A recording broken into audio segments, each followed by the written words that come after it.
இங்க ஒரு சின்ன பையன் அவனோட ரூம்ல உட்காந்துட்டு இருக்கும்போது அப்ப இந்த ரூமுக்கு இவனோட அப்பா வேக வேகமா ஓடி வந்து இவங்கிட்ட என்ன சொல்றாருன்னா, இங்க பார்ப்பா நான் சொல்றது கவனமா கேளு, அவ திரும்ப வந்துட்டா.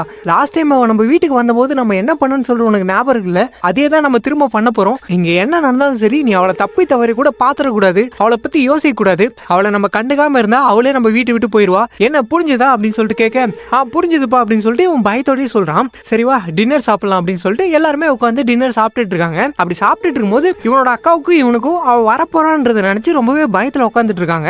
சோ இப்படி இவங்க ரெண்டு பேரும் பயத்துல உட்காந்துட்டு இருக்கிறத பார்த்துட்டு இவங்க அப்பா வந்துட்டு இவங்களோட மைண்டை டைவர்ட் பண்ணுன்னு சொல்லிட்டு இவங்களோட ஸ்கூல் பத்தி எல்லாம் கேட்டுட்டு இருக்காரு. அப்படி கேட்டுட்டு இருக்கும்போது இவன் வந்துட்டு அப்பா எதுக்கு பாவ திரும்ப நம்ம வீட்டுக்கு வரா அப்படின்னு சொல்லிட்டு திரும்ப திரும்ப கேட்டுட்டு இருக்கான். சோ இதனால அவர் கடுப்பாயி வாயை மூட்டு சாப்பிடறா அப்படின்னு சொல்லிட்டு கத்திடுறாரு. சோ அப்போ இவங்களோட வீட்டோட டோர் ஓப்பன் ஆகுது. அப்ப இவங்க வீட்டுக்குள்ள வரா.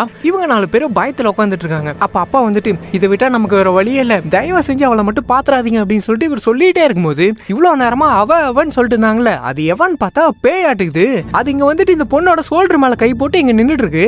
இந்த பொண்ணுக்கும் அல்ல இல்ல அப்பா அப்படின்னு சொல்லிட்டு கூப்பிடுறா. மா தயவு செஞ்சு அவளை மட்டும் பாத்துறாதமா அப்படின்னு சொல்லிட்டு இவர் சொல்லிட்டே இருக்கும்போது அப்போ இந்த நேரம் பார்த்து வீட்டுல இருக்க போன் வந்து ரிங் ஆகுது. சோ அதை கேட்டு இவரோட ஒய்ஃப் வந்துட்டு நான் போய் எடுக்கிறேன் அப்படின்னு சொல்லிட்டு அந்த போன் எடுக்கிறதுக்காக போறாங்க. சோ அப்படி இவங்க அந்த ரூமுக்குள்ள போனதும் இந்த பேய் என்ன பண்ணுதுன்னா அவங்கள ஃபாலோ பண்ணிட்டு அவங்க பின்னாடியே அந்த ரூமுக்குள்ள போயிடுது. அப்படி இந்த பேய் உள்ள போனதும் உள்ள இருந்து இவரோட ஒய்ஃபோட வாய்ஸ், எதுக்காக என் வீட்டுக்கு திரும்ப வந்த, என் ஃபேமிலி விட்டுரு அப்படின்னு சொல்லிட்டு கத்திட்டு இருக்காங்க. அந்த பேய் அவங்கள போட்டு அடி அடின்னு அடிக்க ஆரம்பிச்சிருது. டமால் டுமால் சொல்லிட்டு அந்த ரூமுக்குள்ள இருந்து ஒரே சத்தம். இதை கேட்டு இவரு அவங்களை காப்பாத்துறதுக்காக அந்த ரூமுக்கு ஓடுறாரு. ஆனா அப்படி போறதுக்குள்ள அந்த ரூமோட டோர் வந்து க்ளோஸ் ஆயிடுது. அவ்வளவுதான். இவரு எவ்வளவு ட்ரை பண்ணி பாக்குறாரு, ஆனா அந்த கதை வந்து ஓபன் பண்ணவே முடியல. அதுக்கப்புறம் கொஞ்ச நேரத்திலே உள்ள இருந்து எந்த சவுண்டுமே இல்ல, அப்படியே அமைதியாயிடுச்சு. அவங்கள கொன்னிடுச்சு போல. அப்ப சடனா அந்த பேய் என்ன பண்ணுதுன்னா உள்ள இருந்து ஒரு அடி அடிக்க இவர் அப்படியே கதவோட உடச்சுன்னு போய் விழுந்து செத்து போயிடுறாரு. அதுக்கப்புறம் அந்த பேய் அந்த ரூமுக்குள்ள இருந்து அப்படியே கொஞ்சம் கொஞ்சமா வெளியே வந்துட்டு இருக்கு. அப்படி அது வெளியே வந்துட்டு இருக்கும்போது இந்த பக்கம் இந்த பையன் இது எல்லாத்தையுமே பார்த்து கதிகளையும் போய் நின்று அதை பார்த்துட்டு இருக்கான். அப்படி இவன் பார்த்துட்டு இருக்கும்போது அப்ப கரெக்டா இவனோட அக்கா இந்த இடத்துக்கு ஓடி வந்து இவனை பிடிச்சி இந்த பக்கம் திருப்பிக்கிட்டு டேய் தம்பி தயவு செஞ்சு அவளை மட்டும் பாத்துறாதரா அப்படின்னு சொல்லிட்டு இவன் சொல்லிட்டே இருக்கும்போது